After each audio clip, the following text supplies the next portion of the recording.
রামিসার এই হত্যাকারীর সর্বোচ্চ শাস্তি ইনশাআল্লাহ আগামী 1 মাসের মধ্যে নিশ্চিত করবে এবং সেই সর্বোচ্চ শাস্তি হচ্ছে মৃত্যুদণ্ড। ঢাকার মিরপুরে একটি নিষ্পাপ মেয়ের নির্মম মৃত্যুর মাধ্যমে মানুষের মানবিক মূল্যবোধের চূড়ান্ত অবক্ষয়ের চূড়ান্ত প্রমাণ মিলেছে। শিশু নির্যাতন বা নারী নির্যাতন বর্তমান সরকার কোনোভাবেই মেনে নেবে না। আপনি পারবেন। আপনি বাংলাদেশে একটা নজির স্থাপন করে দেখান। আপনি একটা নজির বাংলার ইতিহাসে লিখে যান। শতাব্দী এই বাংলার প্রজন্মরা যারা আসবে তারা আপনাকে মনে রাখবে। প্রধানমন্ত্রী যখন আমার এখানে এসেছেন, এসে উনি বলেছেন যে আমি একজন প্রধানমন্ত্রী হিসেবে আসিনি, আমি একজন মেয়ের বাবা হয়ে একজন মেয়ের বাবার কাছে এসেছি। ওনার এই বক্তব্য আমার হৃদয়কে শীতল করে দিয়েছে। মাগুরার আসিয়াকে আমরা যেভাবে ভুলে গেছি, আমরা যেন রামিসাকে ঠিক সেভাবে ভুলে না যাই। আসসালামু আলাইকুম। ভিডিওটি যারা দেখছেন এই মুহূর্তে অনুরোধ থাকবে পুরো ভিডিওটি সম্পূর্ণ দেখার জন্য। প্রিয় দর্শক, শেষ পর্যন্ত পুরো ভিডিওটি দেখবেন সম্পূর্ণ। মাননীয় প্রধানমন্ত্রী তারেক রহমান একটি বক্তব্য দিয়েছে। আজকে তার একটি বক্তব্য শুনলাম, তার মুখ থেকে যে কথাগুলো শুনলাম সেই কথাগুলো শুনে অনেক ভালো লাগলো। মাননীয় প্রধানমন্ত্রী তারেক রহমান বলেছে, আর কোনো রামিসাকে এভাবে হারাতে হবে না আমাদের, আর কোনো রামিসাকে এভাবে জীবন দিতে হবে না, আর কোনো রামিসা এভাবে দুনিয়া ছাড়বে না। মাননীয় প্রধানমন্ত্রী তারেক রহমান বলেছে, যেই অপরাধী রামিসাকে এই নৃশংসভাবে শেষ করেছে সেই অপরাধীকে সর্বোচ্চ শাস্তি প্রদান করবেন এবং সর্বোচ্চ শাস্তি হবে মৃত্যুদণ্ড। মাননীয় প্রধানমন্ত্রী তারেক রহমান বলেছেন যে কোনো সময় আর এ ধরনের ঘটনার সাহস কেউ করবে না, এমন শাস্তি প্রদান করব। মাননীয় প্রধানমন্ত্রী বলেছেন, একটা দৃষ্টান্তমূলক শাস্তি দেব ওই নরপিশাচ মানুষ নামের অমানুষকে, যাতে ভবিষ্যতে এ ধরনের অপরাধ করার আগে 1000 বার মানুষ ভাবে, চিন্তা করে, ভয় যেন তাদের কলিজা কাঁপুনি ধরে যায়। মাননীয় প্রধানমন্ত্রী তারেক রহমান কি বলল রামিসার বিচার নিয়ে, কি বক্তব্য দিলেন তিনি? প্রধানমন্ত্রীর বক্তব্য এখন সামাজিক যোগাযোগ মাধ্যম সহ সারা দেশে আলোচনায়, প্রশংসায় ভাসছে মাননীয় প্রধানমন্ত্রী। চলুন কথা না বাড়িয়ে মাননীয় প্রধানমন্ত্রী তারেক রহমান কি বক্তব্য রাখলো, কি বললেন সেটা শুনি, তারপরে কথা বলি। রামিসার এই হত্যার সর্বোচ্চ শাস্তি ইনশাআল্লাহ আগামী 1 মাসের মধ্যে নিশ্চিত করবে এবং সেই সর্বোচ্চ শাস্তি হচ্ছে মৃত্যুদণ্ড। ঢাকার মিরপুরে একটি নিষ্পাপ মেয়ের নির্মম মৃত্যুর মাধ্যমে মানুষের মানবিক মূল্যবোধের চূড়ান্ত অবক্ষয়ের চূড়ান্ত প্রমাণ মিলেছে। শিশু নির্যাতন বা নারী নির্যাতন বর্তমান সরকার কোনোভাবেই মেনে নেবে না। সকল সম্মানিত উপস্থিতিবৃন্দ, দীর্ঘদিনের ফ্যাসিবাদী শাসন শুধুমাত্র দেশের মানুষের অধিকার আর দেশের অর্থ সম্পত্তি লুট করেনি, বিচার বিভাগ সহ দেশের সমস্ত প্রতিষ্ঠানগুলোকে ধ্বংস করে দিয়েছে। সবচেয়ে যেটি বড় ক্ষতি হয়েছে, বিশেষ করে বিচারিত ফ্যাসিবাদের সময় মানবতা, মানবিকতা এবং দেশের আবহমানকালের ধর্মীয় সামাজিক মূল্যবোধগুলোকে একেবারেই বিনষ্ট করে দেওয়া হয়েছে। ঢাকার মিরপুরে একটি নিষ্পাপ মেয়ের নির্মম মৃত্যুর মাধ্যমে মানুষের মানবিক মূল্যবোধের চূড়ান্ত অবক্ষয়ের চূড়ান্ত প্রমাণ মিলেছে। প্রিয় উপস্থিতিবৃন্দ, প্রিয় ভাই বোনরা, এ বিষয়ে একটি কথা আজকের এই অনুষ্ঠানে আমি পরিষ্কারভাবে আপনাদের সামনে তুলে ধরতে চাই। এই ধরনের শিশু নির্যাতন বা নারী নির্যাতন বর্তমান সরকার কোনোভাবেই মেনে নেবে না এবং বর্তমান সরকার রামিসার এই সর্বোচ্চ শাস্তি ইনশাআল্লাহ আগামী 1 মাসের মধ্যে নিশ্চিত করবে এবং সেই সর্বোচ্চ শাস্তি হচ্ছে মৃত্যুদণ্ড, যাতে করে ভবিষ্যতে আর কোনো ব্যক্তি মানুষ এইভাবে শিশু বা নারী নির্যাতন করার সাহস না পায়। উপস্থিত সম্মানিত সকল উপস্থিতিবৃন্দ, একটি নিরাপদ মানবিক রাষ্ট্র এবং সমাজ প্রতিষ্ঠা করতে হলে আমাদেরকে আইনের শাসন প্রতিষ্ঠা করতেই হবে। রাজনৈতিক সংস্কৃতির পরিবর্তন ঘটাতে হবে। একই সঙ্গে আমাদের জাতীয় জীবনে পুনরায় বাংলাদেশের আবহমানকালের ধর্মীয়, সামাজিক, সাংস্কৃতিক মূল্যবোধের পুনর্জীবন ঘটাতে হবে। এক্ষেত্রেও কবি কাজী নজরুল ইসলামের জীবন এবং কর্ম আমাদের জন্য প্রাসঙ্গিক। সম্মানিত সুধীবৃন্দ, কবি নজরুলের জীবন এবং কর্ম বিশ্ব সাহিত্য দরবারে আরো বেশি ছড়িয়ে দেওয়া প্রয়োজন। তার জীবনবোধ, তার জীবন দর্শন প্রজন্মের পর প্রজন্ম পৌঁছে দিতে হবে। এরই অংশ হিসাবে আমাদের জাতীয় কবি স্মৃতি বিজড়িত ত্রিশালকে নজরুল স্মৃতি হিসাবে ঘোষণা করা যায় কিনা এর ব্যাপারে সম্ভাব্যতা যাচাইয়ের জন্য আমি সংস্কৃতি মন্ত্রণালয় এবং পর্যটন বিভাগের প্রতি আহ্বান জানাবো। যেখানে তাকাই, যেখানে দেখি, যেখানে শুনি, যেখানে ঢুকি, বারবার একটা নাম সবার চোখের সামনে, সবার কানে ভাসতেছে, রামিসা, রামিসা, রামিসা। এই ছোট্ট বাচ্চাটার কি অপরাধ ছিল আমি জানি না। সে তো এখনো ঠিক মতো বুঝে উঠতে পারে না এই পৃথিবীটা কেমন, পৃথিবীর মানুষগুলো কেমন। তার আগে এমন এক মর্মান্তিক ঘটনা ঘটেছে যেটা মানুষকে কাঁদিয়েছে, যেটা এই জাতিকে কাঁদিয়েছে। আমি একজন সংসদ সদস্য, বর্তমান সরকারের একটা পার্ট ধরে নেন। এটা আমার জন্য লজ্জাজনক। এতই কষ্ট লাগছে যে সেই বাবাটার মুখ থেকে যখন শুনলাম যে আমি কার কাছে বিচার দিব, কি বিচার দিব, কে আমার সন্তানের বিচার করবে। আমি লম্বা কথা বলার জন্য আর লম্বা ভিডিও করার জন্য আসিনি। আমি জনাব তারেক রহমান প্রাইম মিনিস্টারকে একটি কথাই শুধু অনুরোধ করতে চাই। আমরা জানি আপনার বাবা কেমন ছিল, আমরা জানি আপনার মা কেমন ছিল। সেই রক্ত আপনার ভিতরে আছে, এটা গোটা বাংলাদেশের মানুষ স্বীকার করে। আপনি পারবেন। আপনি বাংলাদেশে একটা নজির স্থাপন করে দেখান। আমি এই সরকারের সংসদ সদস্য হিসাবে, পার্ট অফ এই পার্লামেন্ট মেম্বার হিসাবে আমি আপনার কাছে অনুরোধ করছি, আপনি একটা নজির বাংলার ইতিহাসে লিখে যান। শতাব্দী এই বাংলার প্রজন্মরা যারা আসবে তারা আপনাকে মনে রাখবে। আজও পর্যন্ত এক বিচার বাংলাদেশে হয়নি। তাই বলে আইনের ফাঁক ফোকর দিয়ে প্রত্যেকটা বেঁচে যাচ্ছে। আইনের ফাঁক ফোকর দিয়ে কিভাবে যেন তারা বেরিয়ে যাচ্ছে। রামিসার প্রমাণিত, সে স্বীকারোক্তি দিয়েছে। বাস আইন আইন আইন আইন না বলে সর্বোচ্চ শাস্তি এক করেছে, এই জন্য তার বাংলাদেশের আইনে মৃত্যু হয়। তার মধ্যে সে করেছে, ডাবল অপরাধ করেছে, যাকে 2-3 বার করার পরও তার বিচার পরিপূর্ণ হবে না। আপনি পারবেন। দেশের মানুষকে একটা বার আপনি দেখিয়ে দেন যে বাংলাদেশে করলে তার শাস্তি হচ্ছে ফাঁসি, তার শাস্তি হচ্ছে মৃত্যুদণ্ড। আইনজীবীদেরকে বলবো তার পক্ষে যেন কেউ না লড়ে। একটি সংবাদ দেখেছি, তারা বলেছে তারা লড়বে না। আমরা এবার বাংলাদেশের এই সরকারের এই নমুনাটা আমরা দেখতে চাই। বাস, আর কিচ্ছু চাওয়া নাই। একজন সংসদ সদস্য হিসাবেও কিছু চাই না। বাস এটাকে শুধু আপনারা কার্যকর করে দেখান। বাংলাদেশের মানুষ তৃপ্তি পাবে, এই দেশ খুশি হবে। রামিসার মতো ছোট্ট বাচ্চাটা হয়তো কবরে শান্তি পাবে। আসসালামু আলাইকুম রহমতুল্লাহি ওয়া বারাকাতুহু। প্রধানমন্ত্রী যখন আমার এখানে এসেছেন, এসে উনি বলেছেন যে আমি একজন প্রধানমন্ত্রী হিসেবে আসিনি, আমি একজন মেয়ের বাবা হয়ে একজন মেয়ের বাবার কাছে এসেছি। ওনার এই বক্তব্য আমার হৃদয়কে শীতল করে দিয়েছে। এবং আপা যে প্রশ্ন করলেন যে আমার যে বক্তব্য বা আমার যে কথা, একটা দেশের রাষ্ট্রপ্রধান যখন একজন সাধারণ জনগণকে, সাধারণ মানুষকে আশ্বস্ত করেন, স্বাভাবিকভাবেই তখন আমার মনের ভিতরে সেই আশ্বস্ততা, সেই বিশ্বাস, সেই মনোবল ফিরে আসে। তা আমিও মাননীয় প্রধানমন্ত্রীর প্রতি কৃতজ্ঞ। আমি নিজেই যেতে চেয়েছিলাম ওনার প্রটোকলের ব্যাপারে, তো উনি বললেন যে না, আমি নিজেই যাব রামিসার বাবার কাছে। এটাও আমার একটা সবচেয়ে অনেক বড় পাওয়া এবং বড় কৃতজ্ঞতা তার কাছে।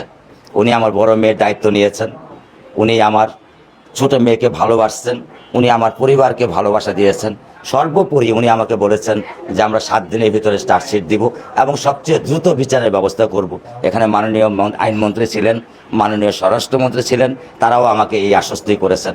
তো আমি সেই আশ্বস্তিত এবং আমি সেই আশায় আমি বুক বেঁধে আছি যে খুব দ্রুততার সাথে তাদের যে কমেন্ট, তাদের যে আইনি কাঠামো এবং তাদের যে মানবতা বা তাদের যে মানবিক দৃষ্টিকোণ থেকে আমার মেয়ের বিচারটা দেখছেন, এবং আমি আশা করি খুব দ্রুততার সাথে তারা এই বিচারের একটা সমাধান বা বিচারের একটা ফল আমরা দেখতে পারবো, এই বলে আমি এটা আশাবাদ।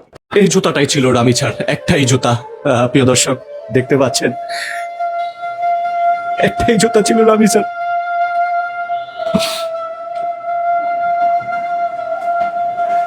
দেখেন বাবা, এই রামিছার একটা জুতা পেয়ে একদম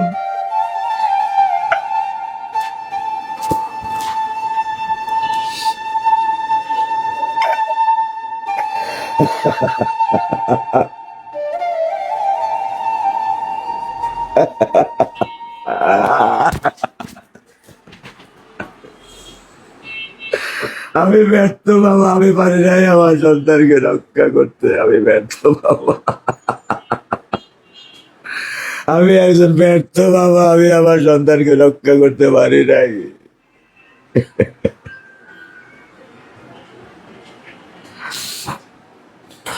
দেখেন, একজন বাবা বলছে আমি একজন ব্যর্থ বাবা। এই কারণ কি জানেন? মাননীয় প্রধানমন্ত্রী তারেক রহমান, ওনার মা মরহুমা বেগম খালেদা জিয়া বিনা অপরাধে কারাগারে ছিলেন, সে কিন্তু কোনো ধরনের বিচার এখন পর্যন্ত বাংলার মাটিতে পায় নাই। হাদি ঘটনা কি মনে আছে? হাদি বিচার এখন পর্যন্ত পায় নাই। আর রামিছার বাবা এই কথাইগুলাই বলেছে, ইসলামে লিখিত দিচ্ছি বিচার হবে না। এই জন্য কথাটি বলছে যে আমি একজন ব্যর্থ বাবা।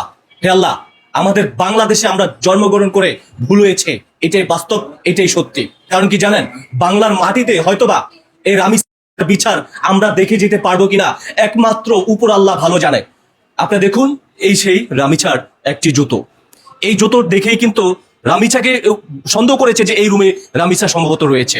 পাশের প্লাটে যে আপনি নিশ্চয়ই দেখেছেন যে একজন স্ত্রী মিলে তার স্বামী যে ঘটনাগুলো ঘটিয়েছে, সেই স্ত্রী তাকে বের করার চেষ্টা করেছে, গ্রিল কেটে সেই স্বামী বের হয়ে গেছে। গ্রেপ্তার করেছে পুলিশ 7 ঘন্টার মাধ্যমে নারায়ণগঞ্জ থেকে। তবে আমরা একটাই দাবি মাননীয় প্রধানমন্ত্রীর কাছে, যাতে এই রামিছার সঠিক তদন্ত করে বিচারটা যাতে হয় সেটাই কামনা করছি। শেয়ার করে দিয়ে লক্ষ মানুষের কাছে আজকের এই ভিডিওটা পৌঁছে দিবেন এবং সবার জায়গা থেকে প্রতিবাদ করবেন। কারণ আপনার মেয়ে হতে পারে, আমার মেয়ে হতে পারে। রামিছার বিড়ালটি সে কোনো খাবার খাচ্ছে না, সে বুঝতেছে যে রামিছাকে হারিয়ে ফেলছে। এই যে দেখতে পাচ্ছেন, আমরা অনেক ধরার চেষ্টা করছি, সে কিন্তু রাগ করে এই রান্না করে এই যে দেখতে পাচ্ছেন বসে পড়েছে। মানুষের কাছ থেকে সে কিছুটা দূরে এসে পড়ে থাকে, মানুষের কাছে এসে যেতে চাইতেছে না, পুরো মানুষের কাছে অবলা প্রাণী চিন্তা করছেন, সে কিন্তু বুঝতেছে যে কারো কাছে না, কারো আদরটাও সে নিতে চাচ্ছে না, কারো ভালোবাসা সে নিতে চাচ্ছে না। সে পড়ে আছে। আমরা খাবারের জন্য এত চেষ্টা করতেছি, সে খাবে না, খাচ্ছেই না। সত্যি কেমন লাগে বলেন? এই যে এভাবেই পড়ে আছে। রামিছার সে বিড়ালটি কতদিন লালন পালন করতেছিল রামিছা? 2 বছর যাবত। 2 বছর যাবত। ও কি প্রথমে আপনাকে জানাই যে আমি রামিছার বাবার সাথে সম্পূর্ণ একমত। আমি তো রাজনীতি করি না, রাজনীতিক প্রতিশ্রুতি আমি দেই না। রামিছার বাবা বাস্তবতার ভিত্তিতে বলছে যে আমি স্পষ্ট করে বলে দিলাম আমি আমার যা চাই না, কারণ আপনারা বিচার করতে পারবেন না। আমি স্ট্যাম্প নিয়ে আসুন, লেখা দেই, এই দেশে তার বিচার হবে না। 2-4 দিন 15 দিন আলোচনা হবে, অন্য সাবজেক্ট আসবে, আপনারা ভুলে যাবেন। এটার সাথে পুরোপুরি আমি একমত। কারণ কি, এরকম কোনো উদাহরণ আপনি দেখাতে পারবেন? ইতিপূর্বে কোনো এক্সাম্পল নাই। বাংলাদেশে যদি একটা উদাহরণ দেখাতে পারেন যে বিচার হয়েছে, তাহলে আপনি অন্তত নিজেকে সান্ত্বনা দিতে পারবেন। তো রামিছার বাবা যেটা বলছে, আমি সরকারকে অনুরোধ করব, রামিছার বাবা একজন ক্ষুদ্র মানুষ, সে সন্তান হারাইছে, সে এত বড় রাষ্ট্রকে, সরকারকে চ্যালেঞ্জ দিছে যে পারলে বিচার করে দেখান। তা আমিও সেটাকে এগ্রি করি যে হ্যাঁ, আগামী 24 ঘন্টা, 48 ঘন্টা বা 1 সপ্তাহের মধ্যে বিচার করে দেখানো হোক যে এরকম কিছু একটা ঘটছে। কিন্তু হয়তো রাষ্ট্র সেটাও পারবে না, সেই কনফিডেন্টে সে বলছে, এবং আমিও তাতে একমত যে আসলে পারবে না। আসলে সে তো মানুষ না, এই কাজটা যে করেছে এটা কি কোনো মানুষ করতে পারে? এটা কি কোনো পশু করতে পারে? এটা মানুষও না, পশুও না। এরা এমন এক শ্রেণীর আজব প্রাণী যাদেরকে আসলে কোনো সংজ্ঞায়িত করা যাবে না। এরা নরপিশাচ, এদেরকে ওভাবেই শাস্তি দিতে হবে, প্রকাশ্যে শাস্তি দিতে হবে, এছাড়া আর কোনো উপায় নেই। এটা মানুষের বিকৃত সম্পন্ন লোক যারা, তারা বলতে পারবে। এবং এরকম মানুষের বিকৃত এবং নেশা, আমি যতদূর জানি যে শুনলাম যে সে নেশা করতো, তো নেশার কারণে হয়তো তার মানসিক বিকৃতি আরো বেশি হয়েছে, এই জন্য এরকম কিছু করেছে। এরা বেসিক্যালি এরা সমাজের কীটপতঙ্গ, এটি মানুষও না, জানোয়ারও না, এই কীটপতঙ্গ সমাজে। ওইটাই বলতে চাই, আসলে একটা সন্তান হারানোর যে কি কষ্ট, এটা আপনি তার বাবাকে যত সান্ত্বনা দেন, পৃথিবীর সবচেয়ে সুন্দরতম জিনিসটা আইনাও যদি তার পাশে দেন, তারপর ওই বাবার বুক কোনোদিন ভরবে না। কালকে কান্না করে বলছিল যে আমার সন্তান আমার জন্য শরবত বানিয়ে রাখতো। সারাদিন ফোন দিত, বাবা তুমি কখন আসবা। তার এই যে অভাব, এটা কোনো কিছুতে আর পূরণ হবে না। তাই আমি কোনো সান্ত্বনা দিতে চাই না। কান্নাকাটি করছে, ছটফট করছে, এটাই ঠিক আছে। কি বলে সান্ত্বনা দেবো আপনি বলেন?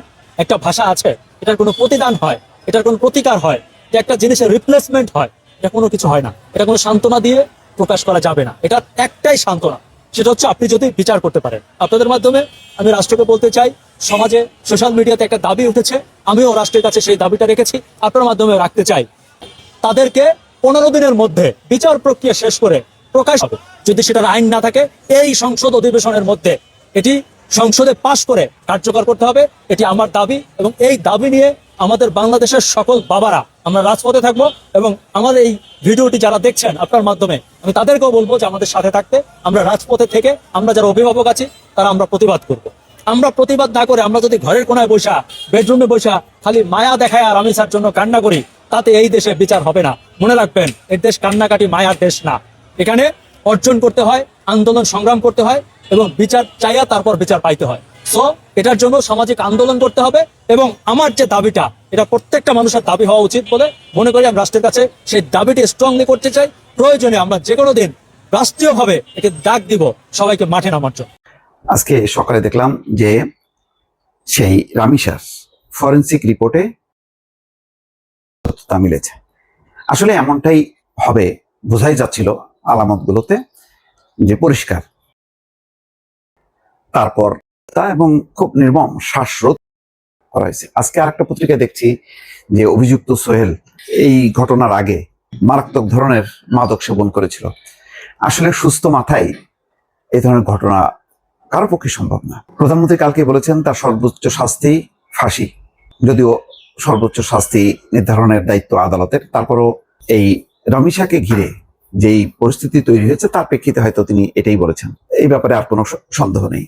কিন্তু একটা প্রশ্ন হলো যে বোঝা যাচ্ছে যে এই আলামত সবকিছু পরিষ্কার, তারপরও কেন এটাকে নিয়ে একটা এমন একটা উত্তেজনা তৈরি করা হলো, যে উত্তেজনায় একেবারেই মনে হচ্ছিল যে সরকার বিচার চায় না এবং গড়িমসি করবে। এরকম কেন? হ্যাঁ, সামাজিক প্রতিবাদ এবং প্রতিরোধ করা, সোচ্চার হওয়া, এটা সবাইকে সচেতন করার একটা অংশ হতে পারে। কিন্তু আস্তে করে কেউ কেউ চাচ্ছিল যে এটা সরকারের ঘাড়ের উপরে দোষ চাপানো। স্বাভাবিকভাবে সরকার একটু বিব্রত হয়েছে, বিভিন্ন জায়গায় ভুয়া ভুয়া স্লোগান হয়েছে। একেবারে রামিসার বাসায় যখন নাকি আইনমন্ত্রী গেছেন, স্বরাষ্ট্রমন্ত্রী গেছেন, তখন এই শব্দগুলো উচ্চারণ করা হয়েছে। এবং বিশ্ববিদ্যালয় প্রাঙ্গণে যে ধরনের মিছিল হয়েছে, তাতে মনে হচ্ছে যে সরকার এই ধরনের কর্মকাণ্ডকে উৎসাহিত করছে। কিন্তু বিষয়টা কি তাই? সংকটটা বা সমস্যাটা বা এই সামাজিক ব্যাধিটা তো কোনো রাজনৈতিক দলের ইচ্ছার বিষয় না। এটা একটা সামাজিক ব্যাধি। সামাজিকভাবে আমরা এটা মোকাবেলা করতে পারিনি, মাদকের অবসান ঘটাতে পারিনি, সামাজিক মূল্যবোধ তৈরি করতে পারিনি। তো এইটা নিয়ে যথেষ্ট পরিমাণ পানি ঘোলা করার কেউ কেউ চেষ্টা করেছে। এবং পাশাপাশি এই ঘটনার পরিপ্রেক্ষিতে আমরা চট্টগ্রামেও দেখলাম ঘটনা, এবং সেখানে একটা ভয়ঙ্কর পরিস্থিতি। আরো পরপর দেখেন অনেকগুলো ঘটনা কিন্তু আস্তে আস্তে প্রমাণিত হচ্ছে বা স্পষ্ট হচ্ছে যে শুধু রামিসা না, রামিসার মতন অসংখ্য শিশু প্রতিনিয়ত এই ধরনের সমস্যার মধ্যে পড়ছে বা এই পরিস্থিতির মধ্যে পড়ছে। কেউ জীবনে বেঁচে ফিরছে, কেউ কেউ তাদের সম্ভ্রম হারাচ্ছে। তো এই সংকটটা মোকাবেলার জন্য যেটা দরকার সেটা হচ্ছে সম্মিলিত উদ্যোগ বা সম্মিলিত প্রতিরোধ। কিন্তু এখানে কাউকে কাউকে ভিলেন করা, বিশেষ করে বিচার বিভাগের একটা পর্যায়ে আছে যে কোনো বিচার সম্পন্ন করতে গেলে একটা সময় লাগে। তবে হ্যাঁ, এটা ঠিক, যদি সরকার সচেষ্ট হয় এবং রাষ্ট্র যদি খুব কমিটেড হয়, তাহলে এই বিচারটা যেখানে 1 বছর বা 6 মাস, সেটা আরো সংক্ষিপ্ত সময় নিয়ে আসা সম্ভব, এবং সেটা রামিসার ক্ষেত্রে হবে।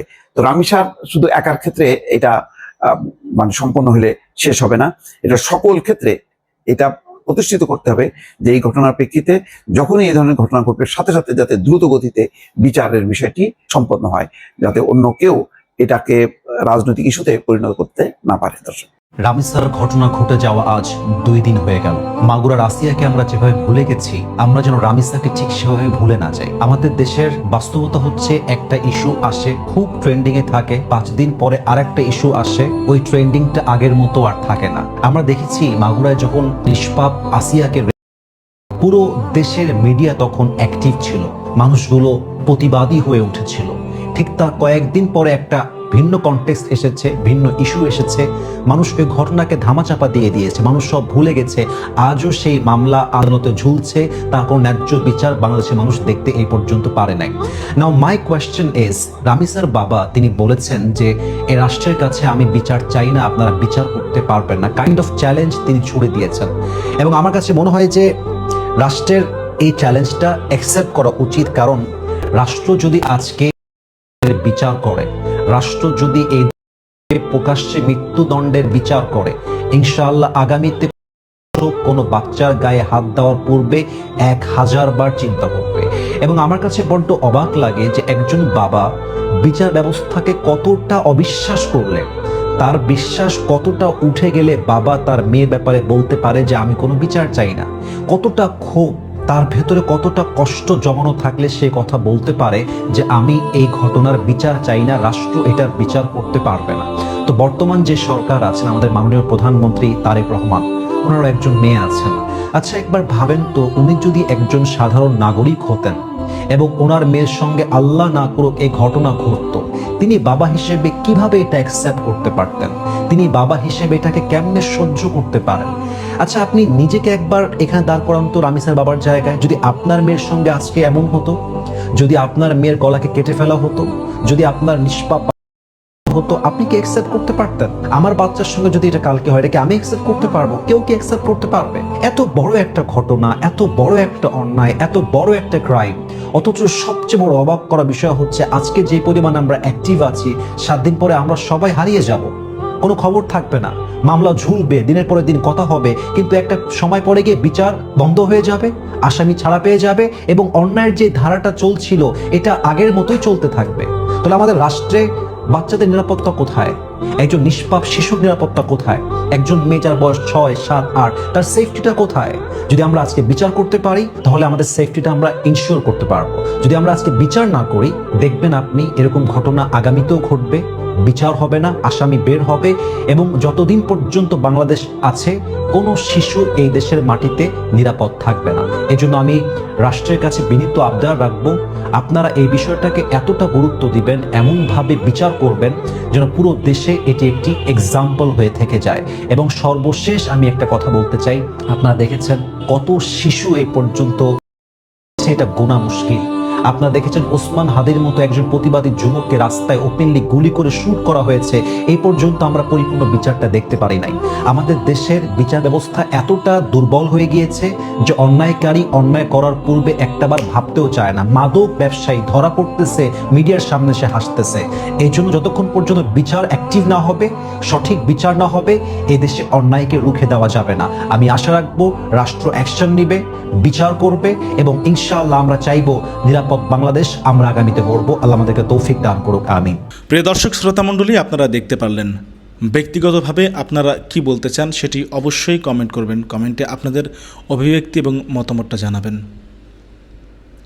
মাননীয় প্রধানমন্ত্রী তারেক রহমান তিনি বলেছেন যে এমন দৃষ্টান্তমূলক শাস্তি তিনি দিবেন এই অপরাধীকে, যাতে ভবিষ্যতে এই ধরনের অপরাধ করার দুঃসাহস কেউ না করে। যদি কেউ চিন্তাও করে তাদের কলিজা শুকিয়ে যাবে ভয়ে, এমন দৃষ্টান্ত স্থাপন করবেন। মাননীয় প্রধানমন্ত্রী তিনি আশ্বস্ত করেছেন, তিনি বলেছেন এ ধরনের ঘটনা আর পুনরাবৃত্তি হবে না, তার জন্য সেই ব্যবস্থাই তিনি নেবেন। মাননীয় প্রধানমন্ত্রী রীতিমতো কান্না করে দিয়েছিল রামিসার কথা বলার সময়। প্রধানমন্ত্রী বলেছেন, আমিও কন্যা সন্তানের বাবা, আমারও একটা মেয়ে আছে, আমি বুঝি কন্যা সন্তান হারানোর বেদনা। আজকে রামিসা, কালকে আরেকজন, এরকম হচ্ছে প্রতিনিয়ত। এই ঘটনা যেন আর না ঘটে সেই ব্যবস্থা নেবেন। আশা রাখছি মাননীয় প্রধানমন্ত্রী তার কথা এবং কাজে মিল রাখবেন। সেই মানুষ নামের অমানুষ সেই সোহেলকে সর্বোচ্চ সাজা প্রদান করবেন। মাননীয় প্রধানমন্ত্রী বলেছেন সর্বোচ্চ সাজা হবে মৃত্যুদণ্ড। আপনারা জানাবেন আপনারা কি বলতে চান, আপনাদের অভিব্যক্তি কী। প্রিয় দর্শক, ভিডিওটি সর্বোচ্চ পরিমাণে শেয়ার করবেন যাতে মাননীয় প্রধানমন্ত্রীর বক্তব্যটা সকলের মাঝে ছড়িয়ে যায়। ভালো থাকবেন। আল্লাহ হাফেজ।